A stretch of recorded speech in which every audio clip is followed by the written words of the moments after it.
Here it is. There it is. Emerald Island. It's unquestionably on maps. Has been so as late as the mid-80s. That's 1980s, by the way. Perhaps longer. Pick up a world map a century ago and there's a good chance Emerald would feature. This is one from Germany dated 1920, for example.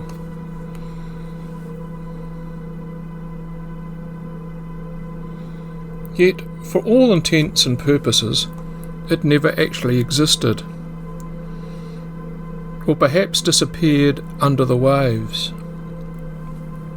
This is the intriguing tale of Emerald Island.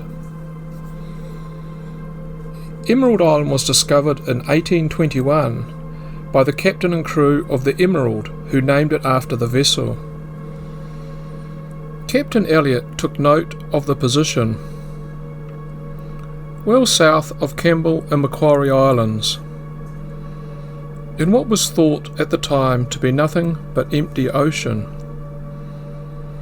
He described it as small and mountainous. 10 years later, a US survey ship failed to locate the island at the very same location.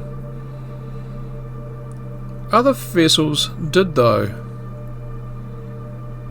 One even claimed they resupplied and transited their way from Emerald Island to New Zealand.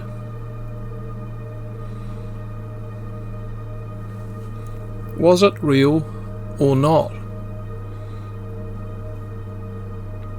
This was an important question to answer for the governments of the day.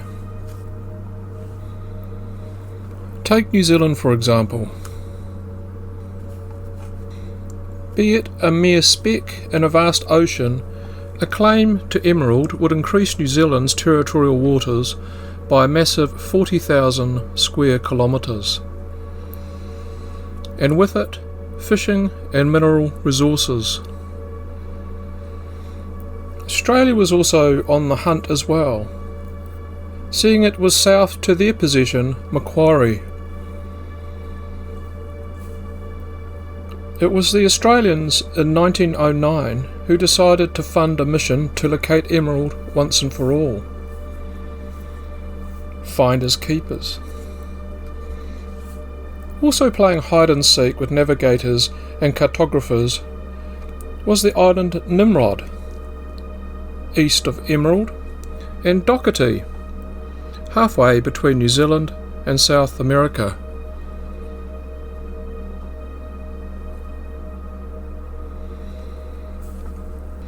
Even though there were thousands of miles between the three islands, Emerald, Nimrod, and Doherty, they were collectively called the Company Islands. The vessel used in 1909 also happened to be called the Nimrod, and its captain, Davis, was conscious previous missions had failed to find a thing. Here is a news clipping summarising his report.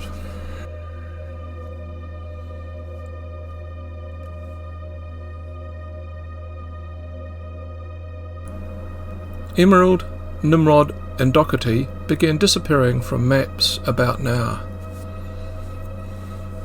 That didn't stop a Munsden navigating around Emerald's supposed location on his way to the pole though.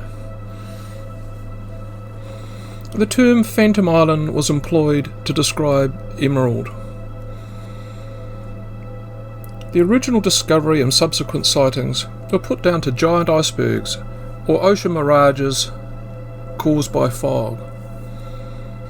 Still, there was a lot riding on this in terms of potential economic resources for the country that could locate any form of landmass.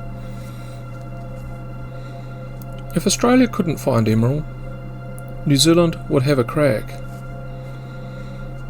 In 1915, the Remuera went out looking. This is what they reported.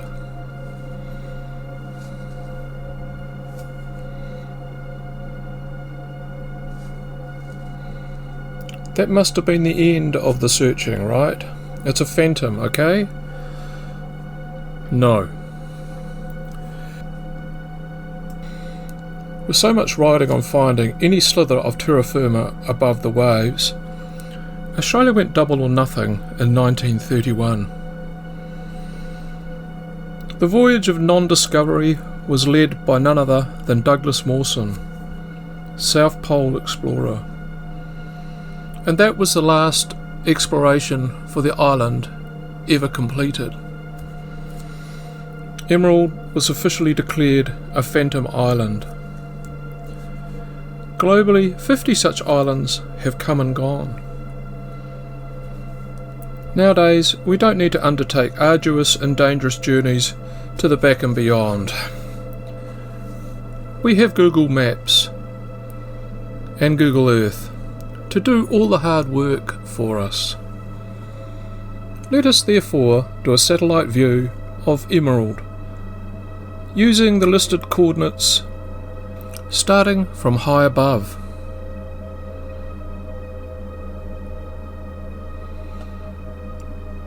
Now let's close in a wee bit.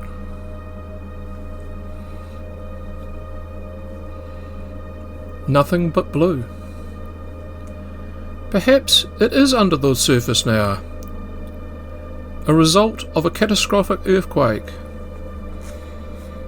A Russian expedition to Macquarie shortly after the Emerald was first spotted reported such an event. The popular money, though, is riding on a missighting, one that was never really verified properly at the time. Knowing all of this, Emerald would never turn up on any decent map nowadays, would it?